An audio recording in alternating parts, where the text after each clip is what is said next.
Hey, what's up, guys? Thanks for watching Digging Deep. Today we got the 2511 clone on the Dyno, and we did an exhaust mod to this thing. I'm going to bring you guys along. We're going to do some dyno pulls on this old girl, see what kind of power she makes out.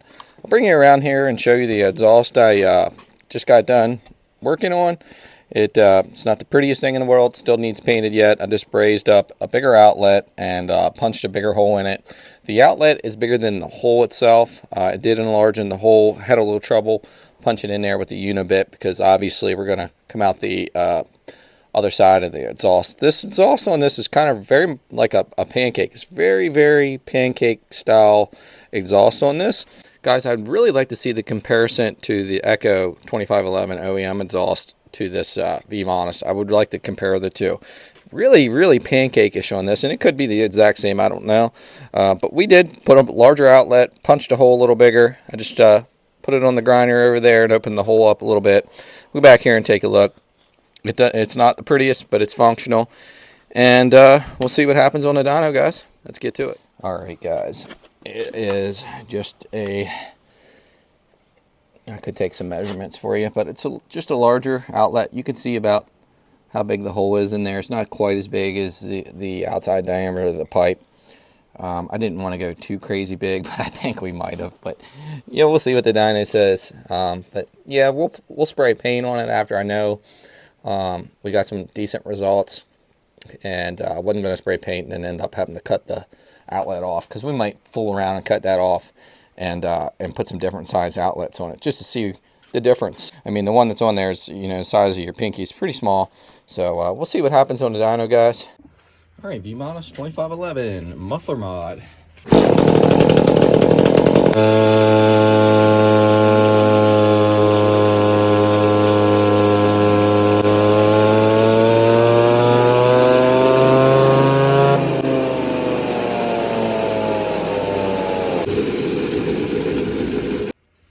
1.42 horsepower. So we left off the other day at 141. So let's just see if we can tune this thing up a little bit better and make some more power. All right, let's give her another pull. We did a little tune work here. Let's see what happens on the dyno.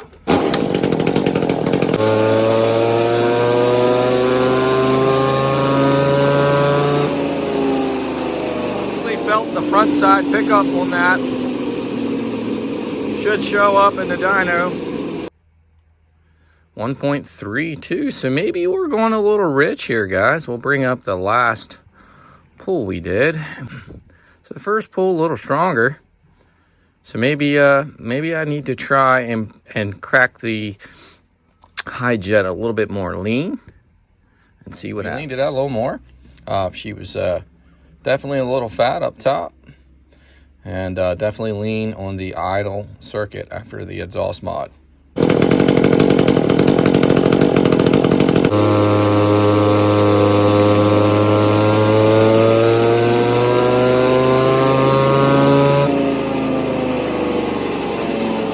Oh, guys, we're close. 146. Let's put our last pull up there and compare. Make sure we're not going the other way. All right, so pull 3 did make a little bit more power, so we might have maxed out. So we went both ways, and 148 was the highest power gain. I did leave it sit and cool down, so we're gonna just hit it one more time and see what happens. I might even just take just a little bit more off up top and see what happens. Trying to hit 1.5 here, guys, but we'll see what happens. I forgot to bump this carburetor.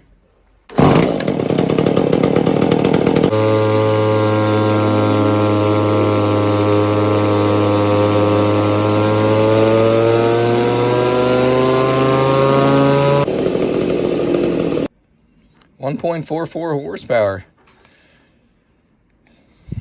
I think we about capped out.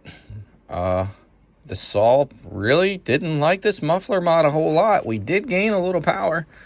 They're really squeaking for some more power there, but we're going to lay these up for you guys with the third pull. Last 3 pulls is when we were really starting to dial her in. And as you can see, we started going the other way, because even with, you know, leaning it out, we started going the other way. We're losing power a little bit, but so we're going on the downhill slope of the perfect tune, leaning it out, guys. All right, we gave it a little bit more fuel just to see what happens, and then we'll pull everything up on the chart and compare stock to the muffler mod.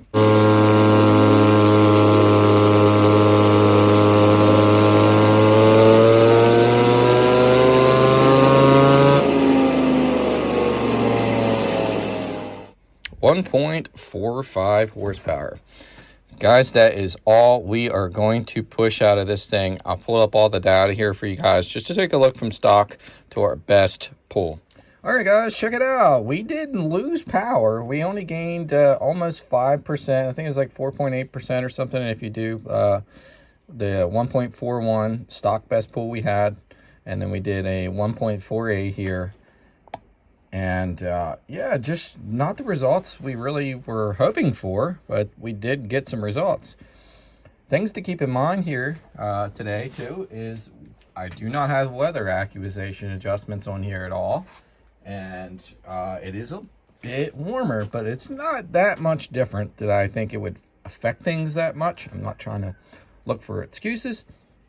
The old girl just didn't like that huge outlet, and that's, I mean, she did essentially, I mean, 5 horsepower or 5% gain, which isn't terrible. Now here's what I think is really cool. We didn't really lose up top. Okay, so you can see here, like if you go here, like you can see we have a lot of over rev here and here. Okay, so that's interesting there. And with the exhaust, we definitely picked up the front side.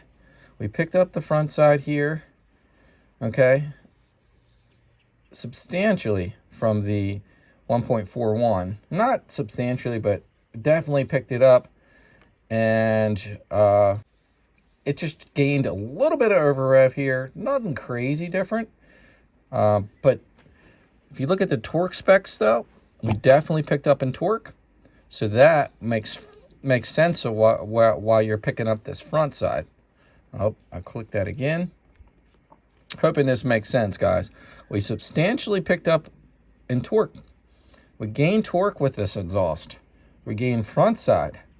So that's cool. So like when you're in those moments of really getting in it, laying the dogs into the wood, you're gaining a little bit there. It's not going to stop on you. You're not going to have to rev that saw before you eat into the wood. So that might be something I like. We're going to have to do some testing on it. I might say, wow, that made a heck of a difference. Again, like my last video, it doesn't always mean everything for peak horsepower. For the most part, yeah, that's what we want to see. We know how powerful a saw is. But torque numbers is something we cannot forget about, guys. And it's proven here.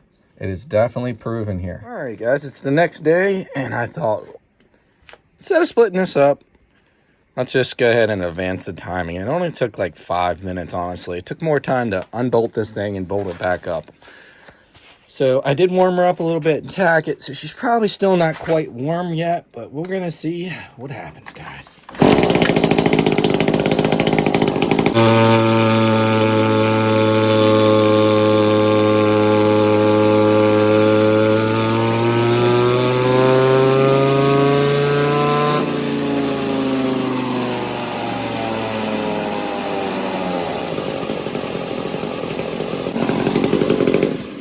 Guys, look at this. This is crazy. 1.71 horsepower on the timing advance. I went out and tacked it this morning too after we got it done. So it would be less tuning on the dyno. But that is freaking crazy. Look at the bump in power. Now, that was a really good pull. We made a little bit more max RPM, and I think we bumped our power range up in RPM. Guys, this is interesting. Hey, guys, if you're wondering, I did take the shield down. I was watching some of my previous videos where I ran some of the bigger saws, and I think that was creating a vibration at times, and I think that's why I'm having skewed Hall sensor results with the bigger saw. So I'm hoping to try that out very soon, guys. All right, let's give her another pull. That was 1.7 horsepower. What a jump. Man, maybe just the exhaust and timing combo just really is what it wanted, huh?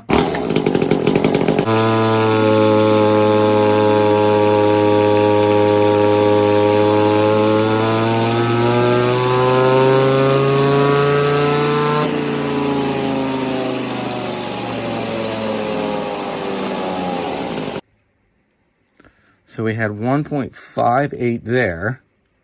So still not bad. We'll do another pull because we did have that little bit of a squiggly on the graph there. It wasn't the most prettiest looking pull. So we're going to go ahead and hit it again.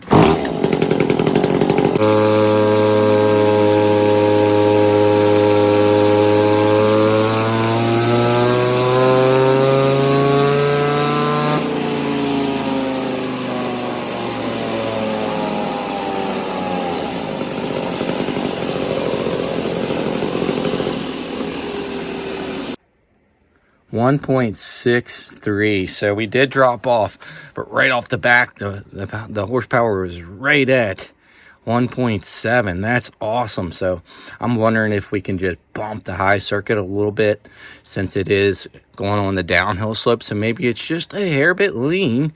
So let's just try and bump the fuel and get one more reading with a fuel bump.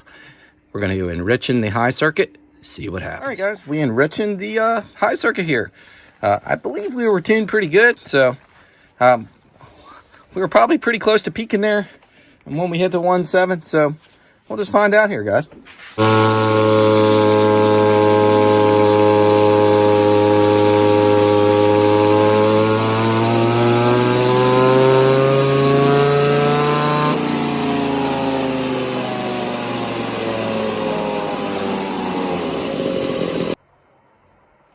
All right, guys, 1.58 horsepower. So we actually started going down a little bit with enriching the fuel. And let's do one more fourth pull.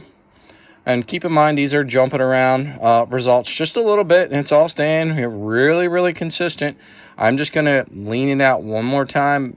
Just kind of take a little bit of an aggressive bump back and see what happens. One more pull, and we're going to pull up all the numbers from stock to exhaust mod and timing and get the percentage difference in gains that we obtained from doing our modifications.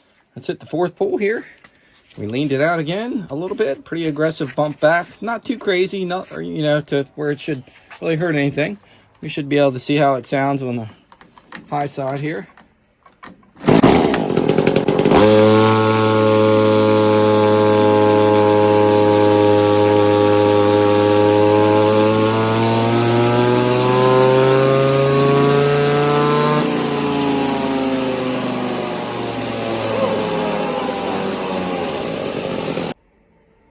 All right, guys, so 1.57. So she didn't like that too much. So we were definitely easily staying once it warmed up in a 1.6 horsepower range, which is pretty good. We hit 1.7 right off a cold engine, just slight warm up out there. We hit 1.7 horsepower. That is awesome, guys. Let's pull up everything here and have a look compared to stock, to the exhaust mod, and timing. Look at these results. Listen, guys. There's somebody out there running a chainsaw. Here's the funny thing. When you learn to listen to saws, two-strokes, they're running rich out there. I could tell. I don't know if you guys can hear it or not, but anyhow, check out the results, guys. I think we had just over a 19 horsepower increase with the timing advance and exhaust mod combination. Awesome. The exhaust mod was only like 5% difference. The combination of the two was 19. That just shows what a timing advance can do. So down here is a 1.26 horsepower run. I'll have to reset the whole graph. I couldn't find the right one, but it was 141. So that would have been just a hair bit higher here on a stock pull. And then as you can see, the torque gain from this muffler mod and timing advance, but we saw the torque gain on just the exhaust mod, right? It didn't really go crazy with peak horsepower here. So what's awesome is look at the front side gain, the torque gain we pulled just coming right out of the hole, right on the throttle, okay? And then, oops, I forget sometimes that this is like a touch screen, but anyhow, a little bit stronger over rev too. If you look up top here, we peaked out at 1.7 horsepower on the old V Modest here. I advanced it probably about 5 to 8 degrees if I were to guess. But as you can see here, the bottom one is the 1.26 horsepower that we pulled, but our best pulls running the stock saw was 141. And then we ended up, our first pull after me warming it up outside, tacking it, so it'd be rather close. I didn't have to play around on the dyno so much, was 1.71 horsepower. And we went up and down in fuel trying to see if we could just get that, or beat the 1.71 horsepower, which we couldn't beat the 1.71 obviously, but we ran a 163, a 158, and a 157 after the saw got warmed up. So let's just say this is easily, you know, when the saw is warmed up, a 1.6 horsepower saw now. So we definitely hit some pretty good gains here. So very happy with the results. Wasn't so happy with just the exhaust mod. And that was just looking at horsepower numbers. I haven't ran this saw. I haven't put it in the wood. I'm willing to bet it's going to be pretty awesome now. And I will tell a difference. Now I'm going to get out here and probably get in a tree with this thing soon. So we will buck this thing a few times, maybe throw out a video for you guys. But I hope you enjoyed the content here with the combination of the exhaust mod and the timing advance on this little 2511 Cologne. Hey guys, thanks for watching. Keep an eye out for content coming soon on the RM80, guys. I'm dying to get out here and take this thing for a rip or two up and down the road. I did it the other day, and the head gasket blew on me. So it was the bolts were a little under torque on the head, just trying stuff out. Basically just wanting to run the bike and just seeing if the transmission was good, and I only got in the 4th gear and then it blew. We got the head bolts torqued down right under factory spec now, so it should be good enough to run the bike. As you know, as machines get older and the threads are used over and over again, sometimes you can go under the torque specs ever so slightly just because of the threads being used and abused. But thanks for watching, guys. Like, comment, subscribe down below. We'll catch you next time.